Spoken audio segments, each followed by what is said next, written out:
Good evening and welcome to Destinies. I'm Howard Margolin, and tonight the Voice of Science Fiction presents the world premiere of songs from the cast recording of The Ten Commandments, the musical, which made its off-Broadway debut in May at the Center for Jewish History. In addition, we'll be speaking with the show's producer and star, David Serero, in this special edition of the Destinies Musical Theater. David is joining us via telephone, so thank you for meeting your Destinies with us, David. Hello, my dear Howard. How are you today? Very nice, thank you. And thank you so much for entrusting us with that honor. Absolutely. The pleasure is mine, and thank you so much for the opportunity. And David, the Ten Commandments originated in France back in 2000. You weren't part of the original creative team of the show, so please tell us how you got involved with the musical and adapted it for English to eventually bring it to New York.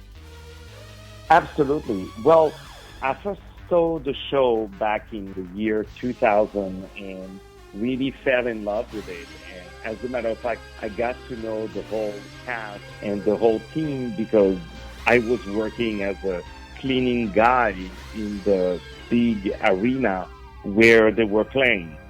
So I got to know them. I think it was 20-year-old. I haven't moved yet to the United States, but I knew that it would be something for me. And there was something with that musical that really made me dream bigger and higher. And especially the lead singer of that musical, Daniel Levy, who is now a dear friend of mine with whom I had the pleasure recently. Before I started the rehearsal process to perform for him so he could give me advices to sing the part really the way he did. So it was a big dream for me always. I carried the music in my heart, and as I was more and more involved in New York and putting shows together, I said, I want to bring it up. I want to bring it. But the problem was that musical was too big for any theater in New York. Like I needed something like Madison Square Garden, because this was the kind of venue where that musical was played. So it was very challenging to not only work on the show, almost to rewrite the show in a way, and to Americanize it, because originally on that show it was only songs after songs. There were no dialogues. You know, there was dancing, a lot of dancing, but it was songs after songs. So I decided to add a libretto, to add dialogues, and I commissioned actually the original stage director and creator of the show, my dear friend Eli Shuraki, and I told him, look, I need you to write it like this, and after to stage it in a way that it could play in a theater and yet be believable, because the story, you can imagine, you know, the sea that opens, you know, on the movie, it's very hard to make it credible. So on the stage, I cannot even tell you how difficult it is. And yeah, it was an amazing experience. And of course, there were challenges, and people told me I was crazy to take that show, but I went for it. And I convinced the original authors, Pascal Obispo, Patrice Guirao, and Lionel Florence, to let me do it. And of course the lyrics and the music arrangements back of the year 2001 are not the same as we see now musical theater. So when I adapted it in English, it was not a translation. I rewrote a lot of the lyrics to give it more of a dramatic sense, in a way, to explain more what American lyrics say versus French lyrics, because French lyrics in musical tend to be very philosophical. You know, sometimes life can take you there. You know, that's the kind of a French lyrics. American lyrics would be more, I want the world to know, you know. So I needed to do that kind of work also. But it turned out to be really wonderful. And being a singer myself, I was able to sing the songs and to try them out until they sound very good for American audiences. Oddly, your run of the Ten Commandments at the Center for Jewish History corresponded with that of Barry Manilow's Harmony at the Museum of Jewish Heritage. I know that Manilow also spent more than 2 decades trying to bring his show to New York, so the fact that 2 original shows chronicling 2 very different time periods in Jewish history were running at the same time is an amazing coincidence. Did you get a chance to see Harmony while you were in New York? Oh, you know, sadly, no, because I was so busy working on my show. I was working day and night on it, so I didn't have a chance to see it, and that's one of my big regrets. But what I was able to see was that we were side by side in the press, that the two great shows about Jewish history and harmony and the Ten Commandments. So that's beautiful. But, it takes what it takes. And sometimes it's not the good timing. And I believe that it was the good timing for this show to come after COVID, after all of that, a show that actually celebrates fraternity, celebrates adversity and overcoming challenges and being able to create the good around yourself. I think it was the perfect time. I know you had worked with some of your cast members previously when you directed and starred in Anne Frank, a musical. I also noticed that some of your young cast were making their off-Broadway debuts. Tell us about the people you chose to bring this story to life on stage. Absolutely. It's a great question, Howard. Well, I've always been very good to cast the right people for the right part, because I'm not just a director. I am an actor. I'm on stage. So I already have an idea of which character, how I want it to sound, how I want it to look, and how I want it to act. That's why, as a director, I totally recognize that sometimes I'm not for everybody, because you will cast an actor and they will say, no, I do it my way. So they have to be very lucky that their way will fit my way, But most of the time, because I'm very, very exigent and because I know exactly how I want it and I don't want to go into a routine, I did the premiere, after I don't care about the other shows. I want each actors to give 100% of themselves. Then I cannot just cast great actors or great singers, but I need to cast also great personalities, and people I can trust, because if someone doesn't show up to the performance, then it's an issue for me. And also, on top of being, sometimes the lead performer, but the director, I'm also the producer, because I make the whole show happen in the first place. So I have also this strong responsibility of having the whole production to happen. So when you cast people, you need to find also people who are reliable. And back in the days, to be honest with you, it was easier. So today, it's very important for me to find people with a personality who can endure also all the notes that I give, because I'm a perfectionist, and also to be able to receive such a dynamism from me and to be inspired so that every night you give 100% of yourself. So sometimes, of course, you do mistakes and you have to replace people, sometimes even before the rehearsal starts, sometimes during the rehearsals, sometimes after a couple of shows. Sometimes you get through the run of the shows and you're like, okay, I cannot work with that person again. In the future, I'll be more careful.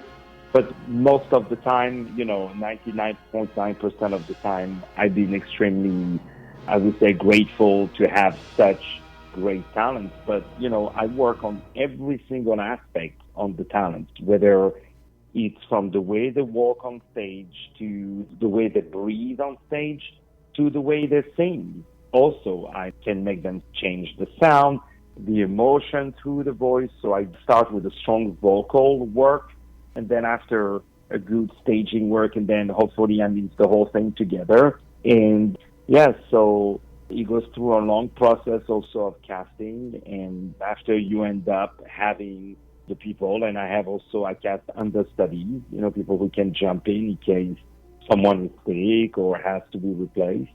But at the end of the day, I get inspired from every single performer. And over the years, I think I hired maybe over 2,600 singers, performers, actors, and it's been always really, really a great experience.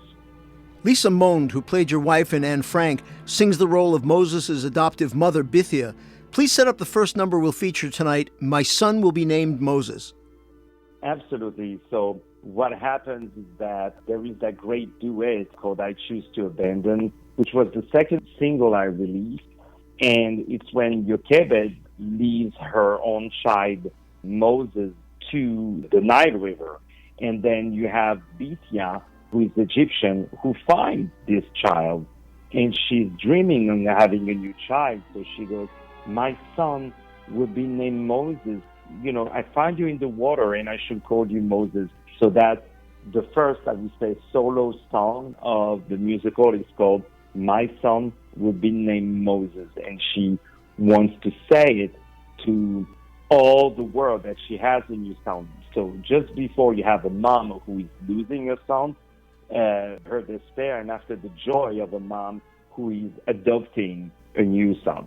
David, it's funny, although I've known this story my whole life, after hearing this song, I realized for the first time that the great savior of the Jewish people actually has an Egyptian name, not a Hebrew one. You're absolutely right, Howard. It's true. And there are many, many things, even about the Jewish faith and about the Ten Commandments, that myself being Jewish, I really, really didn't know. And I kind of rediscovered, like the Passover, why we call it Passover.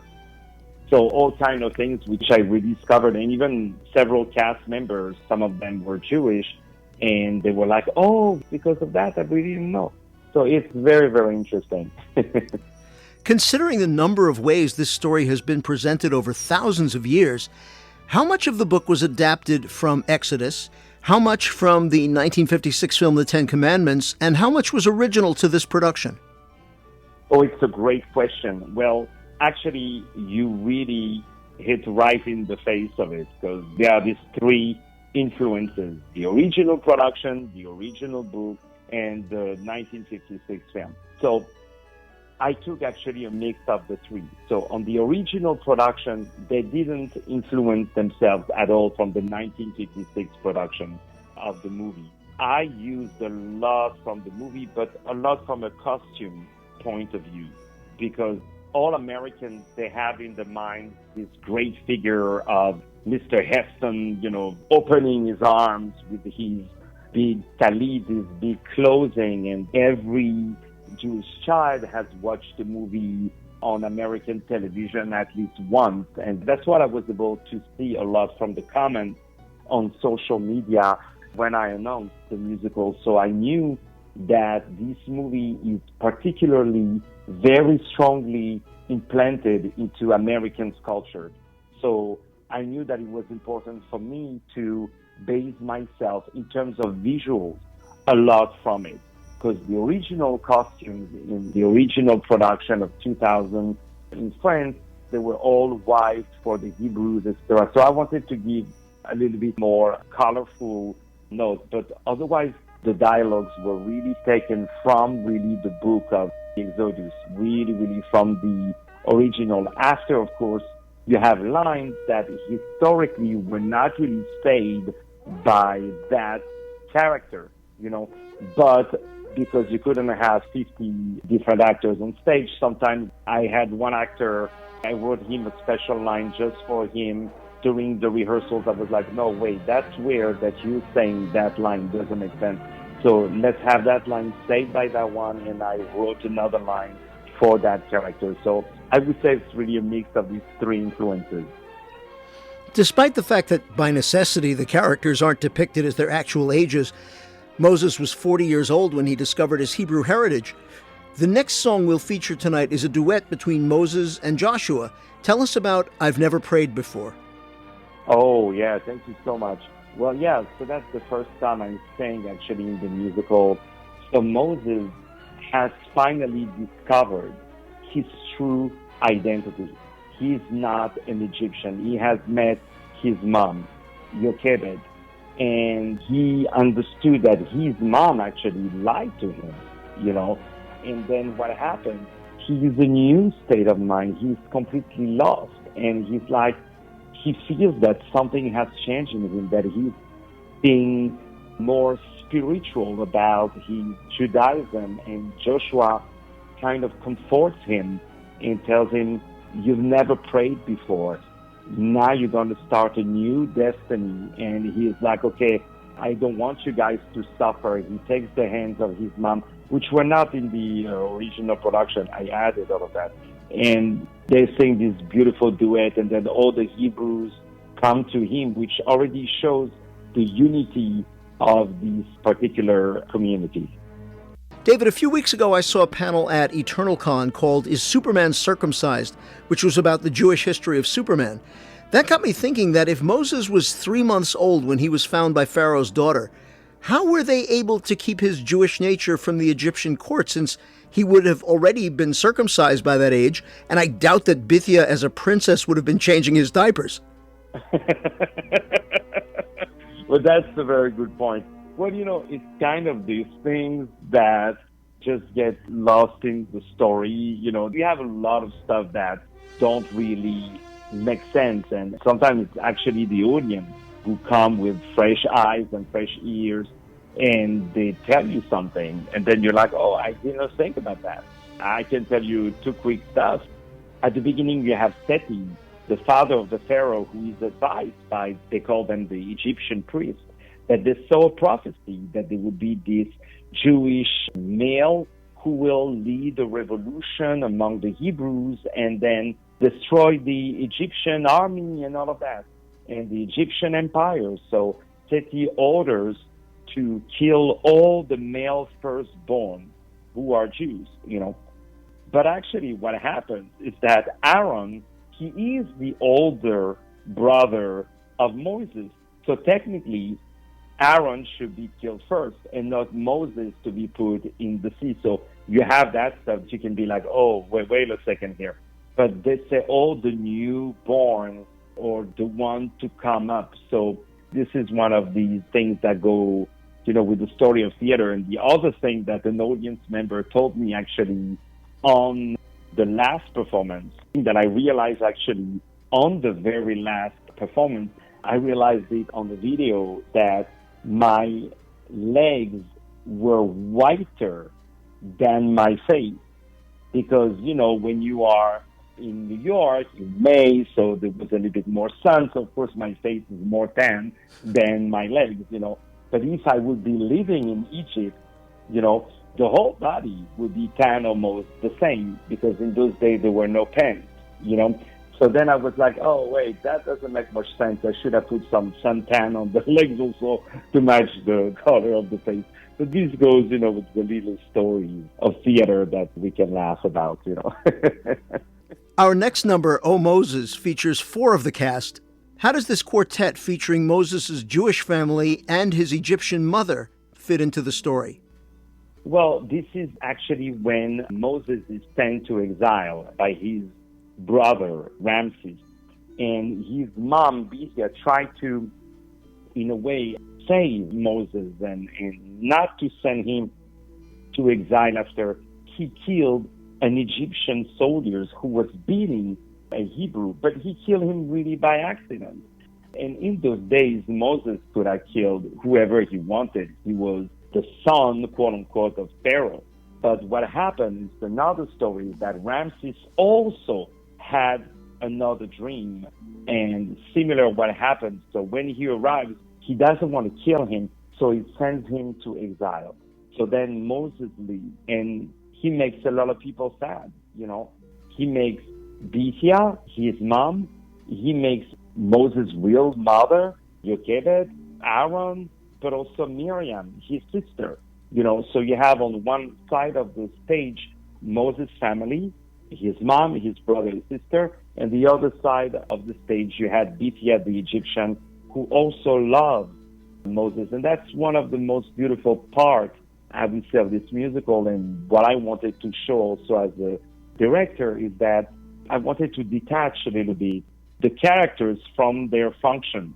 Like she's playing Bithia, she's playing the mother of Moses, but really how it feels for a woman, for a mom, to save your child by getting rid of him, by putting him in the Nile, or having your child that even though he's not really your child, but he goes away, how you react as a woman.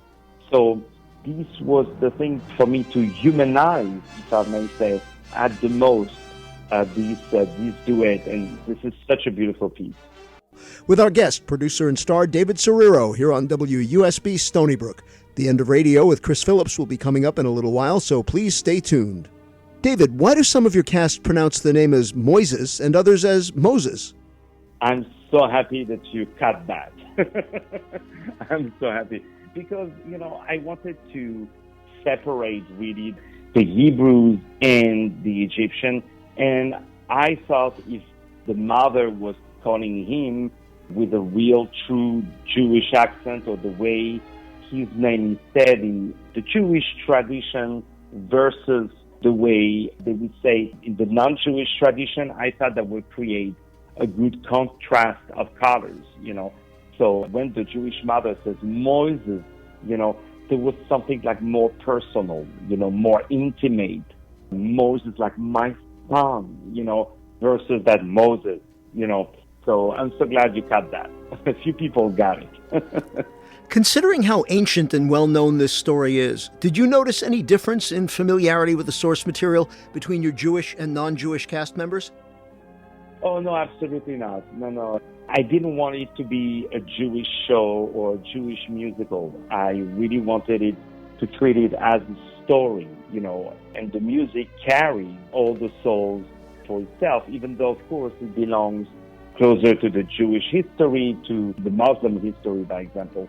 But it's very interesting for me as an actor, and it's very important that as an actor, you must be able to play everything, Like I played a terrorist, I play a murderer.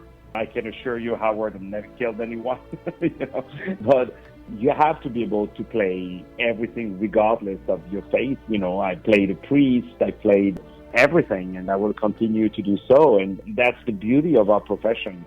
And when you play it, the good thing when you're an actor is that you're lucky to be yourself. You can play yourself every day. But the good thing is when you're playing with the director, because all of a sudden it's you plus one, is you plus a new set of eyes. So for all the cast members to work with the director, who is myself, but who has this vision of Judaism, because I'm Jewish, but also as classical theater, as an opera singer, as a large culture in the musical world. I think that's what made it, I would say, so complete in terms of all these diversity that I wanted to bring on stage. Because at the end of the day, this was a powerful message of the Ten Commandments, which was to bring love, fraternity, and to bring people together and to have people love each other. So that we can close on a positive note, the last number we'll present tonight is Reason to Hope. Let us know why this song's message is so important to not just the Jewish people, but the world. Absolutely. So originally, I was not thinking of adding that song. And then I decided to add it. There is a bridge in the song, which I decided to cut. But it's really originally my Reason to Hope, but I changed it to Reason to Love. And that's what she alternates to. You're my reason to hope, my reason to love. And this is when actually Moses had just lost his brother. So his brother was taken by the sea and he died, and Moses is all alone. And he feels guilty in a way, because he's like, oh, wait a second. If I wouldn't have left, my brother would still have been there, But in a way, his brother wanted to have him killed as well. So that shows also the great power of how someone can come to you and just take you from laying down on the floor to go back to your legs and to get back on your feet and then go back to your purpose. And this is when he's like, okay, I see the mountain, I see the fire there. Okay, this is where God is waiting for me. So that's really a beautiful moment. And after, of course, you have when Moses is getting the Ten Commandments from God, and this great finale called The Will to Love, which was, and still actually even today, the number one song ever played in radio, most favorite song of all time in France.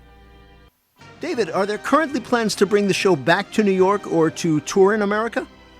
Absolutely. Well, actually today I was working with the venue to see about the dates and the schedule, but it looks like it's going to be Arizona first in January, February 2023. Then I have London, and then I would love to play this show again in New York around Passover every year, which is, around April, May, depends on the year. But I think that would be a great time to play these shows. So yes, it will be played again. It will be played internationally, and also there is the video of the show. There is the cast album recording and all kind of different material to spread this beautiful message of hope, of love, of unity, of fraternity, and this powerful message to love one another. When will the cast recording be available? In what formats will it be available? And how will people be able to get a copy? Well, you know you will get a copy before everybody else. I appreciate that. Well, I'm going to finish to record several other tracks, but I will say in about a month it should be all available, and it will be digital but also physical and CDs, and everybody can either download it on iTunes or stream it on Spotify or Apple Music, or simply to purchase the CD, which will be available also on Amazon, Walmart, and other important stores. Finally, where can our listeners go online to find out more about the Ten Commandments, the musical, and you personally? Oh, very sweet. Well, the best way is always through my social media or through my website. So it's davidserero.com, or you can follow me on Instagram, which is David Serero Productions, where you can see all the future shows. But I would say on the website, the Ten Commandments, the musical.com, is also the place where you can find all the next opportunities. But first, it will be announced for sure on the social media. David, thank you for sharing your time and music with us. I wish you luck with all of your projects, and I hope we can speak again the next time you do something that falls within our genres on Destinies. It would be my honor, my dear Howard, and from the bottom of my heart, I really want to thank you for this incredible opportunity, and for you not only to support this musical, but also to go all the way to Manhattan to watch the performances, and being so supportive about everything, and always so kind, and having this good faith on everyone. You're really a blessing, and it's an honor to know you. Thank you, and an honor to know you as well. Good night. Thank you.